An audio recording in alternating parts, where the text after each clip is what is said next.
Hi friends, welcome to our channel A1 news cars. నా పేరు వచ్చేసి ఇద్రోస్. నేనుండే లొకేషన్ ఆంధ్రప్రదేశ్ నంద్యాల డిస్ట్రిక్ట్ బేతంచర్ల కొత్త బస్ స్టాండ్ ట్యాంక్ అయితే మా ఇంట్లో. నా నెంబర్ 9550238766 నా నెంబరు. కింద టైటిల్ కూడా నా నెంబర్ ఉండదండి. నేను వచ్చేసి ప్రయాణం ఢిల్లీలో అవుతున్నాను. ఈ వెహికల్ కూడా ఢిల్లీలో ఉంది. Maruti Suzuki S Cross delta variant hybrid engine, 2019 model, November బండి, ఫస్ట్ ఓనర్ వెహికల్. ఇప్పటి వరకు తిరిగిన రీడింగ్ చూసుకుంటే కేవలం 39,000 తిరిగిందండి. 39,000 కంప్లీట్ షోరూమ్ ట్రాక్ అయితే ఉంది. ఎవ్రీ 1 కిలోమీటర్ రికార్డ్ అవైలబుల్ అయితే ఉంది.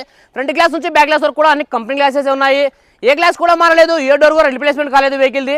ఈ వెహికల్ వచ్చేసి ఇప్పుడు ప్రజెంట్ ఢిల్లీలో ఉంది. నేను కూడా ఢిల్లీలోనే ఉన్నాను. ఈ వెహికల్ ప్రైస్ ఢిల్లీలోనే వాళ్ళు 6,90,000 రూపాయలు చెప్తున్నారండి. ఇది కూడా ఫిక్స్డ్ అమౌంట్ అయితే కాదు, దీంట్లో కొద్ది మటుకు బార్గెనింగ్ అయితే ఉంది. ఈ వెహికల్ యొక్క ఫుల్ వీడియో కూడా మన ఛానల్ అయితే అప్లోడ్ చేసాను. అక్కడికి వెళ్ళి ఫుల్ వీడియో కూడా చూడొచ్చు. ఈ వెహికల్ కావాలంటే కింద టైటిల్ నా నెంబర్ ఉంటుంది, నా నెంబర్ ఫోన్ చేయండి. మన వీడియో నచ్చినట్లయితే లైక్ చేయండి, షేర్ చేయండి, మన ఛానల్ సబ్స్క్రైబ్ చేసుకోండి. మంచి మంచి వెహికల్స్, తక్కువ తిరిగిన వెహికల్స్ మీకోసం అయితే తీసుకొస్తుంటాను. Thanks for watching, bye.